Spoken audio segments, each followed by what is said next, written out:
If you haven't seen my video where I discuss the reasons why players perform worse in matches compared to practice, I highly encourage you to watch that video.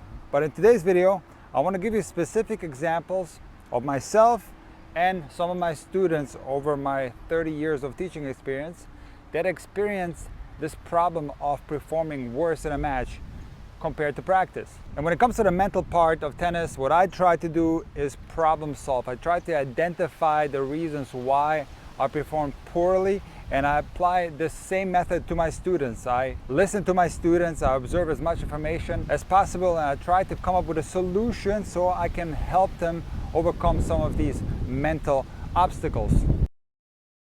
So I'm going to start off with an example of why a lot of players, even at the elite level and especially at the high level, will perform a lot worse in matches compared to the way they practice, and that is the following thing. And I'm going to use myself as an example.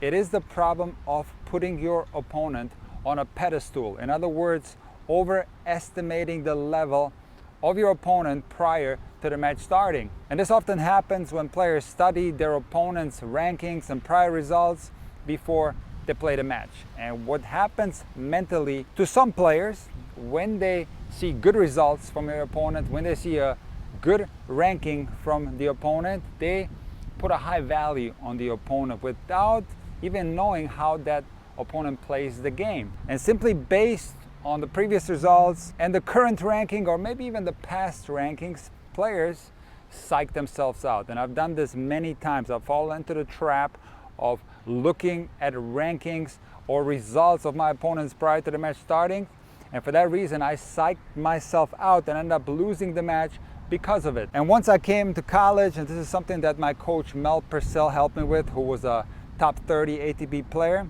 is I started understanding that previous results do not predict future results. And I stopped looking at the rankings, and I started beating some very highly ranked players. I produced some of the best results of my career when I played in college. But not only in college, I would go to Europe in the summers and I would play in the second Bundesliga, and I started beating some very highly ranked players. And what I attribute this to is this mental switch that I made, where I stopped judging my opponents on their current rankings or their past rankings or on their previous results. I simply stopped studying my opponents prior to the match starting. I evaluated them on what they brought to the table on that particular day, and that's something that helped me tremendously. Now, this is a problem that a lot of tennis players suffer from at the junior level, and even at the recreational level. Players will go on the computer and start looking up results, and for the same reason that I used to get psyched out, they psych themselves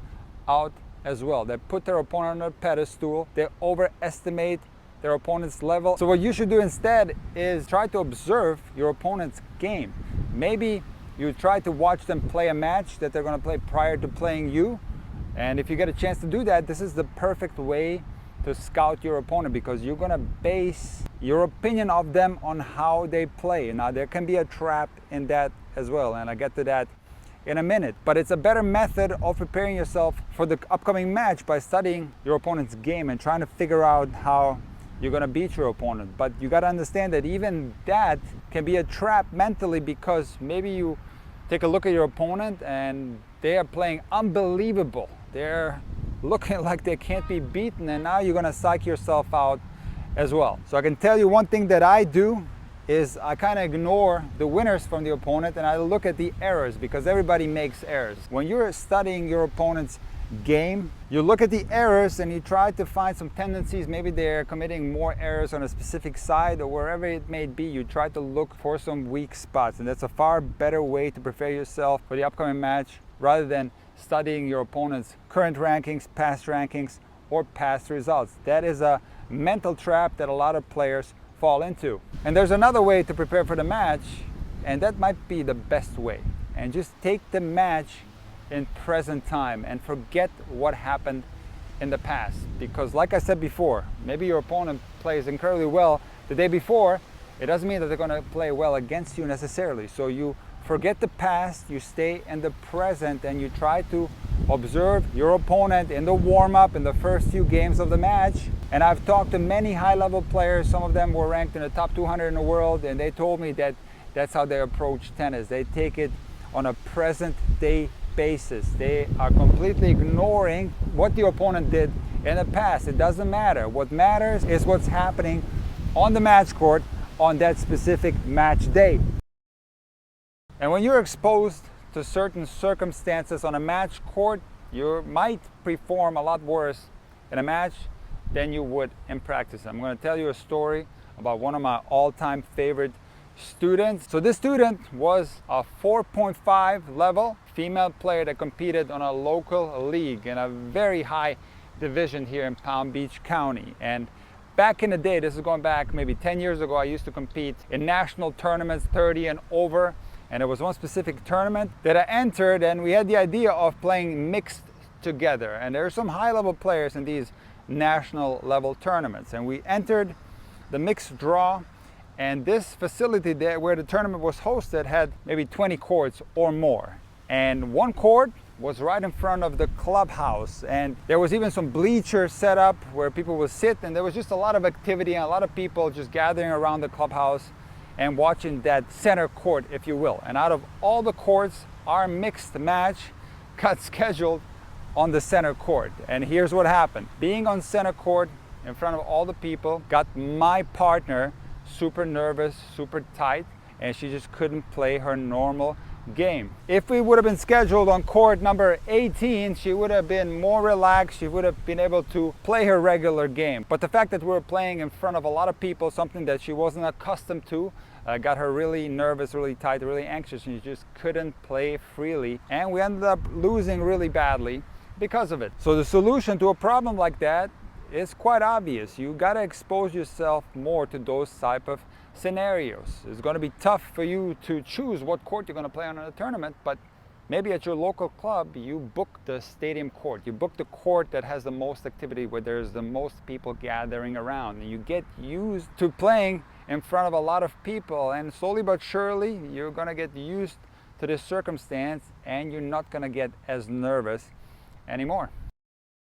A lot of you guys will say, Nick, why do you always talk about singles? What about doubles? Well, I have talked about doubles in some of my previous videos, and I'm going to continue to feature doubles content down the road. There's going to be more tutorials coming, and I'm going to tell you a doubles story from one of my students. And this is something that can be very valuable to you guys regarding why some of you might play worse in a doubles match compared to the way you practice. So in a recent lesson, my student came up to me in the very beginning and said, Nick, why do I always play worse in my matches? I cannot ever play the way I play in practice. And I said, well, can you give me some specifics? What happened in your recent match? And he started explaining of how he was tight and he was steering the ball, massaging it, pushing it. He just couldn't hit out on the ball. I started asking questions. Who did you play against? What were your opponents like? What court did you play on? And nothing was out of the ordinary until he said, Nick, there was one thing though that got me aggravated. My partner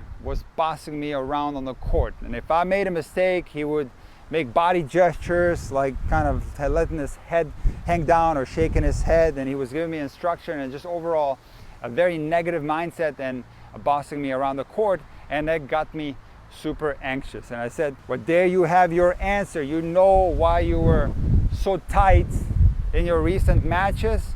It's because of your partner. Your partner got you nervous. And this is something that's very common. When you have a bossy partner, that's going to put a lot of pressure on you. See, when you're playing doubles, no matter what the discrepancy in level is, it's a team game, and it's got to be a 50-50 split when it comes to decision making. It's not going to work if one player is the boss or if one player is constantly coaching the other player. This is a recipe for disaster. So the advice I gave to my student was the following. I said, you have two options. You can either stop playing with this partner altogether, or just talk to him and explain that you're feeling really uncomfortable when he's bossing you around. You're feeling really uncomfortable when he's shaking his head every time you miss a ball. It's making you play a lot worse. Ask him to stop doing that and be more positive. You are going to play a lot better, and it's going to be on both of your best interests that both of you guys perform at your absolute best.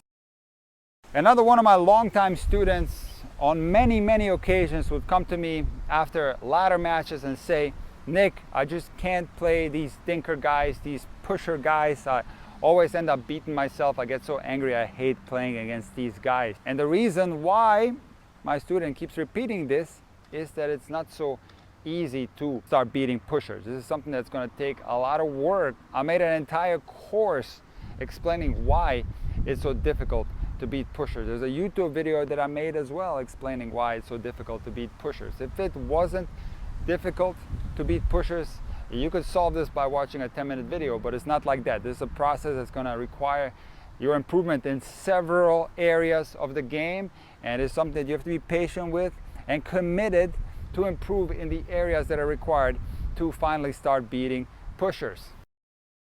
There are some players, and I've had students like this, who are not necessarily playing worse in matches because they feel tension, they feel pressure. They're just fine playing matches, but yet they perform much worse in matches compared to the way they practice. And there are two types of players that I've been able to observe. There are players who simply don't care whether they win or lose. They just step on a match court and they're smiling and laughing the whole time, and they could not care less whether they win or lose. And most of the time players like that are not very successful. There's something that's missing, is that competitive spirit. There are a couple of words in German that perfectly describe the type of attitude that you need to have on a tennis court, and these words are Biss and Ehrgeiz. So Biss means bite and Ehrgeiz means ambition. But the way I can translate it into English that's going to make more sense for you is a hunger to win the point. When you have this, you're going to have the most success. And there are just people who don't have this. Maybe they weren't born with this. Maybe this is something that's going to be difficult to learn. This could possibly be true. And when that's the case, of course, you shouldn't be surprised when your match performance is going to be a lot worse than your practice performance. Because let's face it, tennis is such a tough sport. There's so many variables that are going to come at you.